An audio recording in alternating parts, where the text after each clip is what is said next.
Hello and welcome once again to the Liberty Ginger podcast. I am your host, Mike Ursery, and you are listening to episode number 2.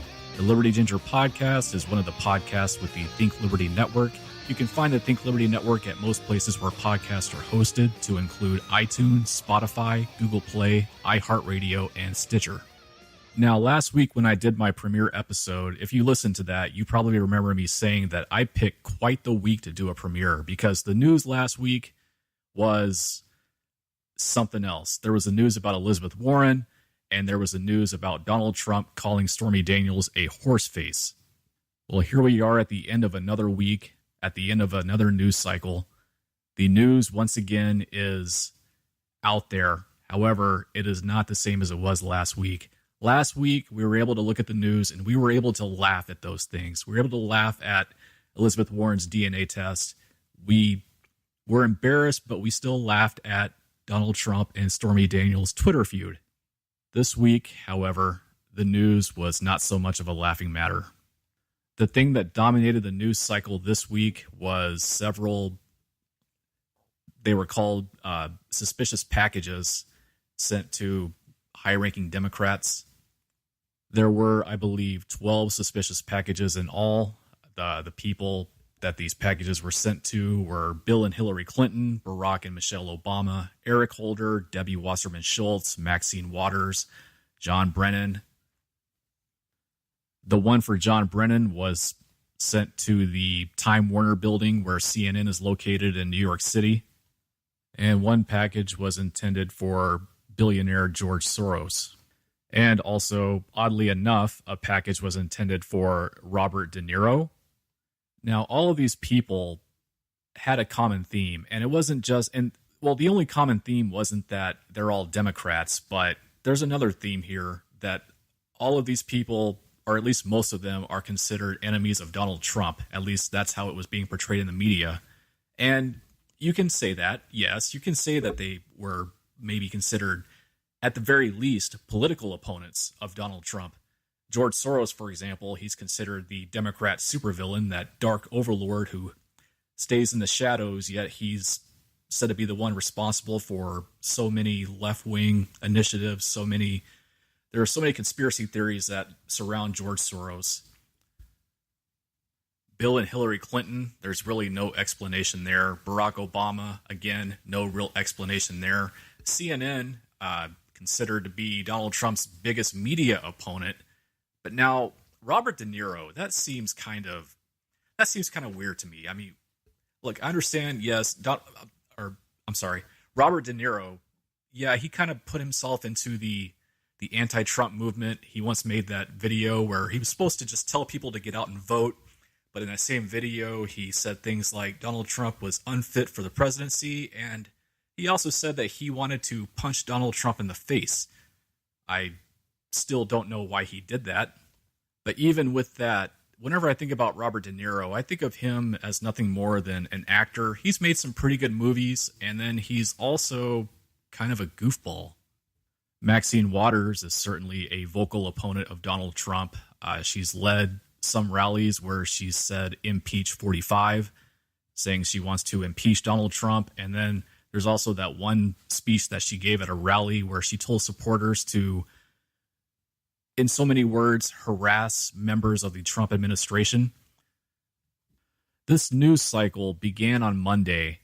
On Monday afternoon, about 3:45 p.m. Eastern Time in Bedford, New York, there was a manila envelope found inside of a mailbox that was intended for George Soros.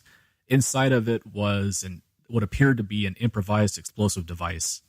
According to ABC News, the device was a pipe bomb. It was about 6 inches long, and it was found inside of an 8x10 envelope. ABC News reports that the package was discovered inside of Soros' mailbox by a property caretaker. The caretaker said they thought that the package looked suspicious, so they took it and dropped it off in the woods, and they then called the Bedford Police Department. The Bedford Police Department shows up, and then ABC says that the investigation eventually was handed over to the FBI's Joint Terrorism Task Force. And then on Tuesday was when the package that was intended for Bill and Hillary Clinton was discovered. It was found at a Secret Service mail facility. So a package intended for George Soros on Monday and a package intended for the Clintons on Tuesday. Wednesday, it starts to get even more bizarre. On Wednesday, a package was sent to the office of Debbie Wasserman Schultz, which was addressed for Eric Holder. A package was also intended for Barack Obama, and a package was intercepted at a mail facility in Maryland intended for Maxine Waters. There was another package that was intercepted in California, also intended for Maxine Waters. And Wednesday is also the day when a package was delivered by a courier to the Time Warner building, addressed for not just for CNN, but, well, here's what's strange about this one. The package was addressed to John Brennan, the former CIA director, who now works as a contributor for MSNBC. He does not work for CNN. Yet that package was addressed to John Brennan, but sent to the CNN building.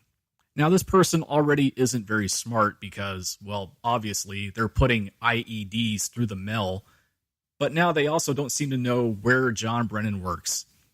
However, whenever you look at George Soros, the Clintons, the Obamas, Eric Holder, Maxine Waters, CNN, this is where the theme starts to really take shape. And thanks to this person who was sending IEDs through the mail, and also thanks to our abrasive political climate in this country, that's when all the fighting back and forth, all the finger pointing, all the blaming, and yes, even all of the conspiracy theories really started to go off. The main thing that was driving the conspiracy theory aspect of this is that, yes, we are really close to midterms. It is late October. Midterms are November 6th. It is less than 2 weeks away. And you have people on the left saying that this was because of Donald Trump's rhetoric and because of the rhetoric of his base.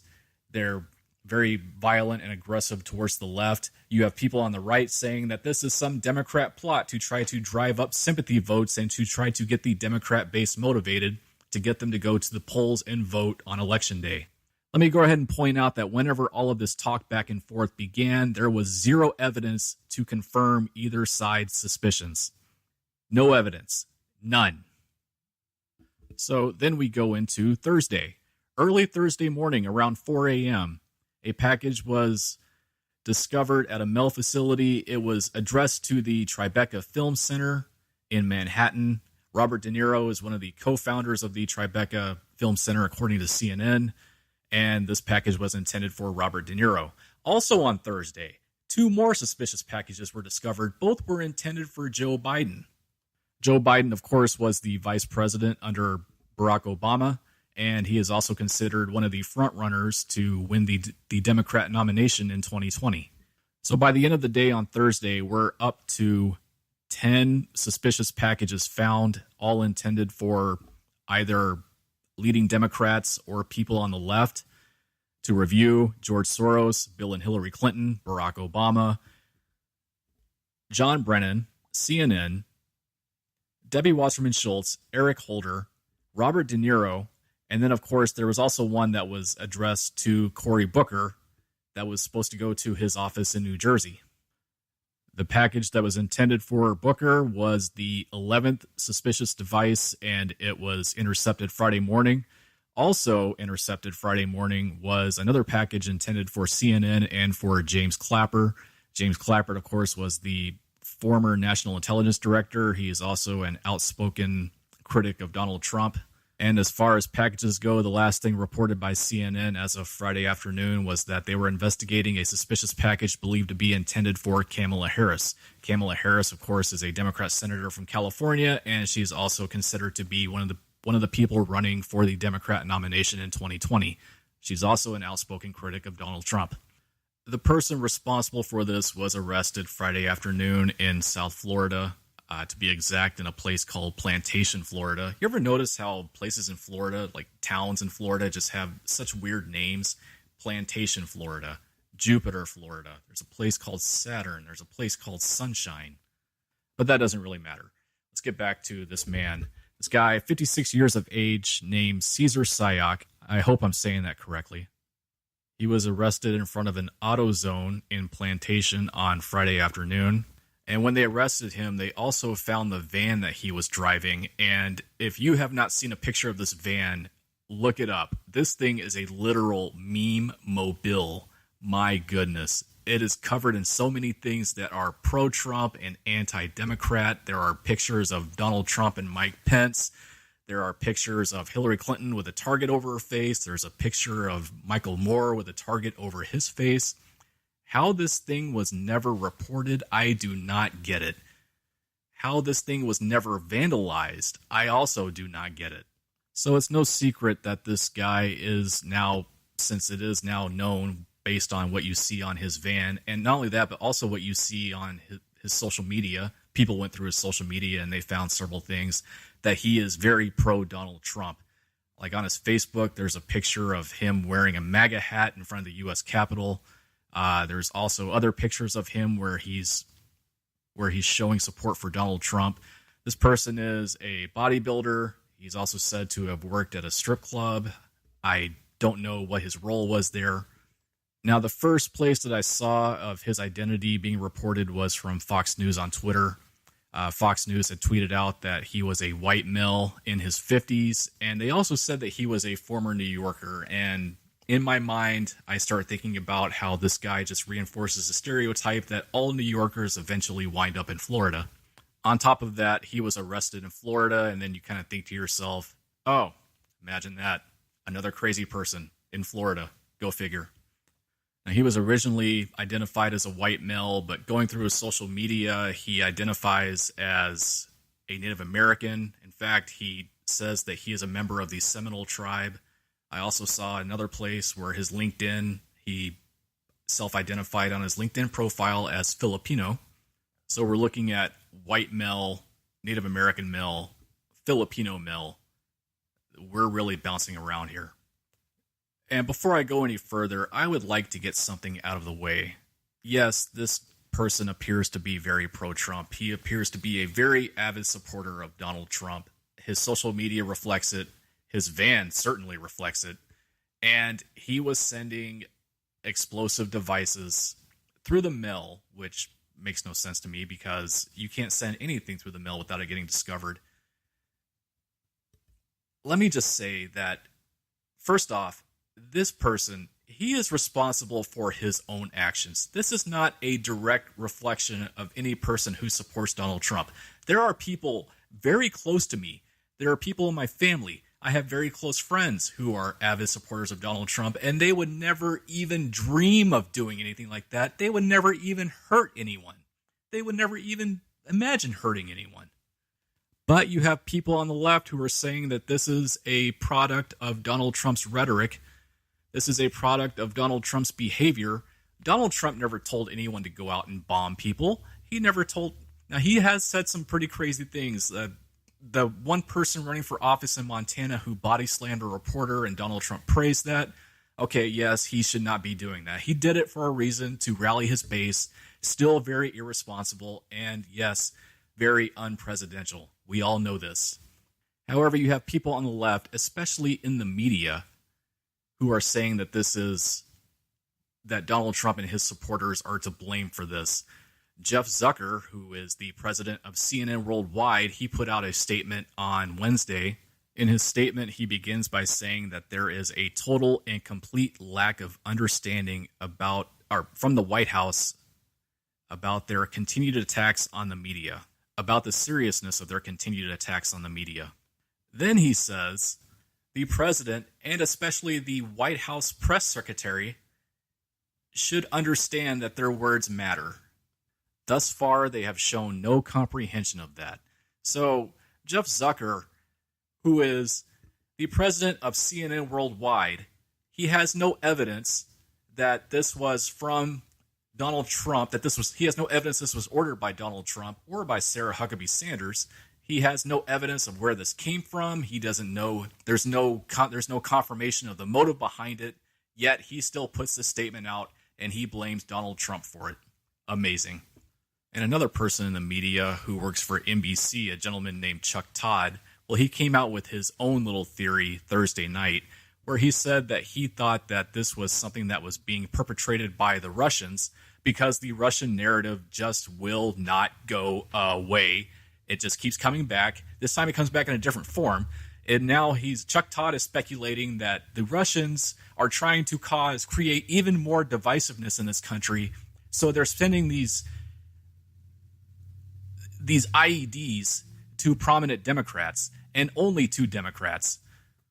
Well, if we're all going to talk about divisiveness, then I would implore people like Chuck Todd and other cable journalists to take a look in the mirror, because it's not just Donald Trump, and it's not just politicians on the left who are creating divisiveness in this country. It's also people in the media who are doing the same thing. And this isn't just CNN. It's CNN, it's Fox News, it's several newspaper and cable outlets that are doing this. But during the week, there was a change in the script. President Trump issued a statement and said that we all need to be united. Well, that's a pretty far cry from what he says at campaign rallies. And it wasn't just Donald Trump who was saying it. It's also Hillary Clinton at a campaign rally in Florida on Wednesday also said that we also call for unity and said that we need to be united. This was on October 24th. 15 days prior, Hillary Clinton said that she can't be civil with a political party that wants to undo everything that she stands for. This is the same Hillary Clinton who in 2016 said that Trump supporters are a basket of deplorables. So Donald Trump and Republicans on the right make divisive comments. Hillary Clinton and Democrats on the left make divisive comments. Now, after we have a bomb scare, now they want to start talking about unity. It's a little bit too late for that. Just the mere thought of a bomb exploding is terrifying enough. Now, no bombs actually exploded. No one was killed. No one was injured. Thank God. Thank God it didn't come to that. But that's still a really scary situation. And we really need to take a step back and just think about our political climate. It's come to this now. And this isn't the first time that this has happened. James T. Hodgkinson, I'm sure you remember, he is the Bernie supporter who shot at Republicans on a baseball field.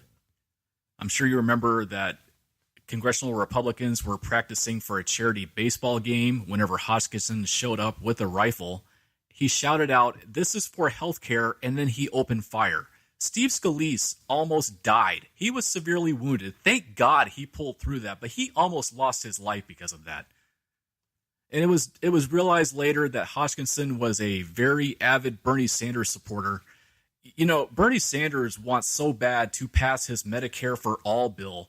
Perhaps maybe people like Bernie Sanders and other far left progressive Democrats, whenever they talk about healthcare, maybe they should stop saying things like people will die, or stop saying things like millions will die.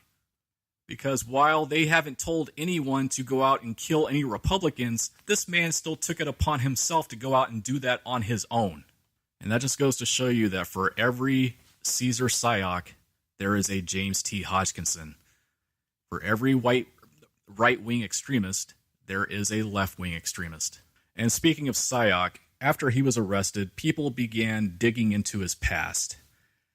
And they began digging into his criminal history, and this man has quite the history that dates all the way back to 1991. Here's a list of his priors. 1991, theft. 1994, domestic violence. 2003, bomb threat. Oh, yes, in 2003, he threatened to bomb this place called Florida Power and Light. When he issued the threat, he told them that it was going to be worse than 9/11. Yes, this man is a bona fide nut job. Continuing on, 2004, use of an illegal ID. 2004, controlled substance. 2004, evidence tampering. 2009, foreclosure. 2009, operating without a license. 2013, theft. 2013, battery. 2014, theft. 2015, probation violation. And now this. And on top of that, he has many traffic and drug arrests. So this man was taken into custody on Friday afternoon, early Friday afternoon, and of course, weekend, I'm sure more stuff came out. As for that whole unity thing, President Trump did an interview on C-SPAN where a reporter had asked him, would you yourself pledge to tone down the rhetoric for the next few days? President Trump replies, I think I've been toned down, if you want to know the truth. I could really tone it up because, as you know, the media has been extremely unfair to me and to the Republican Party. I guess that didn't last long. Of course, it really didn't last long because you also saw tweets from the left where they were saying that this man was radicalized by Trump.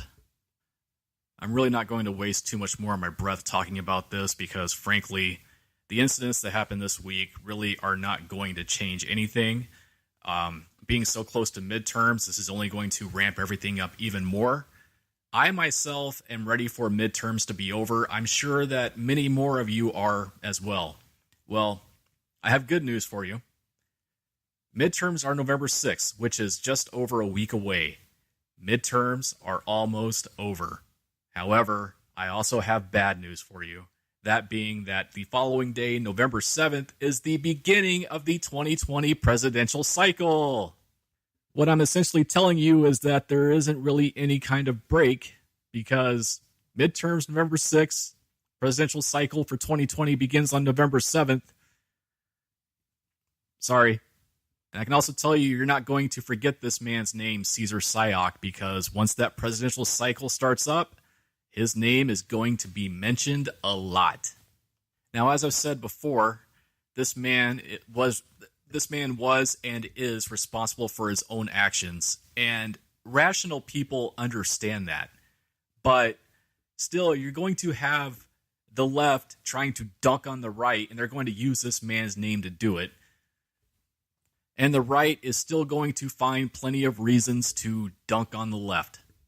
Now, I consider myself a news junkie and a political junkie, and I do enjoy keeping up with stuff like this, but even I am exhausted. But even though I'm exhausted by this, I still can't look away from it. It's like a sword with a double edge. One more thing I like to say about this is that it's not known what this man's true motive was with this, because if you look at the way that these devices were put together, you know, you really have to hand it to the people over at 4chan. I understand that, yes, they are internet trolls, and yes, all they really do is they usually just stir the pot and make stuff up. I'm sure you remember how they started the rumor that if you make the OK sign with your hand, it's actually a white power symbol. Not true. They did that just to trick people. It was a prank, and people fell for it.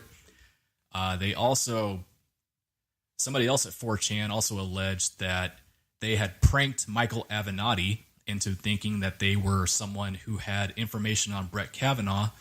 It turns out that this person actually wasn't pranking Michael Avenatti. Instead, he was pranking everyone else at 4chan. Turns out they not only prank outsiders, they also prank each other.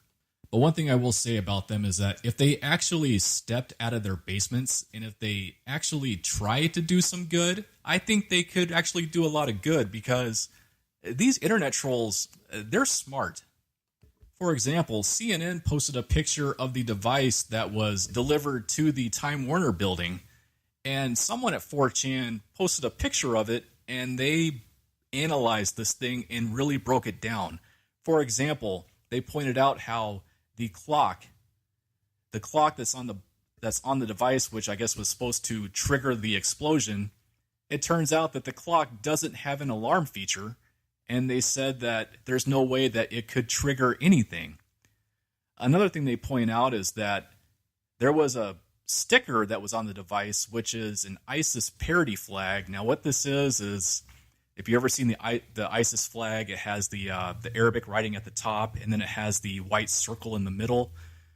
Well, on this parody flag, which someone made a while back, the writing at the top is really 3 women sitting in a position to make it look like Arabic writing, and then inside the circle it says "Get her done."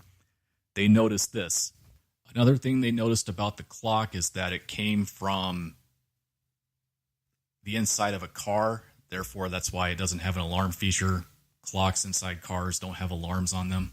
So I don't know if this man was just incredibly dumb Well, I mean, well, obviously he is because of what he did, but well, we'll just say that I don't know if he just did not know that this wouldn't do anything, or if he did this with the intent simply to only scare people. I don't really know, but I'm sure we'll find that out later on. We already know quite a bit about this man, but I'm sure that we're still going to find out even more later. Now, this story had dominated the news cycle, but it wasn't the only thing in the news. Another thing in the news, if you've been watching, you probably heard about this migrant caravan that has started in Honduras. It's making its way up through Mexico, and they're heading up to the United States. They're going to request asylum and enter the country. Early reports said that there were as many as 7,000. I've also seen that there are as many as 10,000. A report came out on Thursday that President Trump is going to send the military to the border. Their main role is to offer logistical support to the U.S. Border Patrol. Now, there's been quite a bit of speculation about this migrant caravan. For one thing, there's been speculation about how it's being funded. People on the right are saying that this is a migrant caravan that is funded by George Soros. And also, well, one thing that's really fueling this is the timing of this caravan. This caravan is due to arrive around the same time that the midterm election takes place. I have my own questions about this caravan. Well, primarily, who's funding it? How do these people eat? That's one thing I want to know is, how are these people eating? Who is feeding them? And are they, it's been said that they're not just simply walking. They are doing some walking, but they also get in vehicles. Who's providing the transportation? That's another question I have that I'd like to know. It's going to be very interesting to see what happens when they do reach our border, and it's said that they are heading towards California. It will also be something to watch, and hopefully my questions are answered here over the next couple of weeks. Another thing in the news, I would like to issue a quick correction. In the last episode, I talked about the Saudi Arabian journalist who now is said to be dead. His name is Jamal Khashoggi. In the last episode, I pronounced it as Khashoggi. I apologize for pronouncing it wrong. The correct pronunciation is Khashoggi. Now, in the last episode, I had talked about this man and how Saudi Arabia at first claimed to not know anything about it. They even claimed that he had left the Turkish consulate on his own. Well, one bit of information that has come out is that among the 15 Saudis who flew to Turkey on those 2 private jets, it turns out that one of them was a Khashoggi lookalike who put on his clothes, and then he walked around Istanbul to create the image that, yes, this man did indeed leave the consulate on his own and went walking around the city. Of course, that story had changed over time. Last weekend, they said that Khashoggi had died in a fist fight, because apparently fist fights end with someone being killed and dismembered. Is that really what the Saudis wanted us to believe? Of course, that story being that the reason he died is because he was put in a chokehold during the fight, and that was how he died. But that still doesn't explain him being dismembered. Of course, that story then changed again. On October 25th, Saudi Arabia's public prosecutor said that the killing was premeditated. So we go from we know nothing to, well, maybe it was rogue killers, to, okay, it was a fist fight, it turned deadly, and that's how he lost his life. And then we end up at, okay, it was our people, it was premeditated. Of course, that last revelation may have come out because Trump sent Gina Haspel, the CIA director, to Turkey to receive the audio recordings and listen to them. Before, U.S. intelligence officials had only said that they had heard about the recordings from Turkey, but they had never actually listened to them themselves. Now we're about to have CIA intelligence officials actually listen to these recordings, and then it comes out that the death was premeditated. Even more interesting information comes out. This one news outlet called Global News, they had reported that Turkish media reports said that the men who were responsible, they had made 5 calls that day. They made 4 calls to the Saudi crown prince, And then they made one more call to the United States. I'm really not sure what that's about. The calls were made by Abdulaziz Mutreb. Of course, in the last episode, I said that he is the person who was assigned to the Saudi embassy in London, and he's also been seen traveling with the Crown Prince around Europe. Now, the United States has already begun taking some action. This is from the Associated Press on Tuesday, October 23rd. President Donald Trump on Tuesday described the killing of a Saudi journalist as a botched operation and a bad original concept, as his administration took its first careful steps toward punishing the Saudis by moving to revoke the visas of the suspects. Speaking to reporters at the White House, Trump said the entire operation was a fiasco. They had a very bad original concept, Trump said. It was carried out poorly, and the cover-up was one of the worst cover-ups in the history of cover-ups. Somebody really messed up, and they had the worst cover-up ever. Don't you love how the president just explains things sometimes? This cover-up was the worst cover-up in the history of cover-ups, maybe ever. So the people who are responsible for this happening, their visas have been revoked by the United States. So that's the first step. Lawmakers in Congress are still asking the president to impose sanctions on the Saudis. That hasn't been announced that if that will actually happen or yet not. So that's another thing to watch looking forward. One last thing before I end the show. A man goes by the name of Bruce Bartlett. He's an American historian. He put out this tweet on October 23rd. And this is just, wow, this is amazing. Okay, I'm going to read this to you. Key differences between Donald Trump and Adolf Hitler. Hitler served honorably in the military. Trump didn't. Hitler was faithful to his wife. Trump cheated on all his wives. Hitler wrote a book. Trump's were all ghostwritten. Oh my gosh. So let's take inventory here. Adolf Hitler was a murderous, evil dictator, and by evil, I mean evil in all caps. This man committed genocide by murdering over 6 million Jews. On top of that, he wanted to create a master race of blonde-haired, blue-eyed Aryans, and he conquered pretty much all of Europe, and he had intentions to conquer the entire planet. I get that people don't like Donald Trump, but the shot is really off the mark with this. Like, you're not even hitting the backboard with this. So what you're saying essentially is that, yes, Adolf Hitler did all these terrible things, but hey, he never cheated on his wife. Of course, he married Eva Braun on April 29th, 1945, and then he committed suicide in a bunker on April 30th, 1945. So essentially, he was married for only a day. But still, hey, I mean, yeah, you're right. He never cheated. Okay.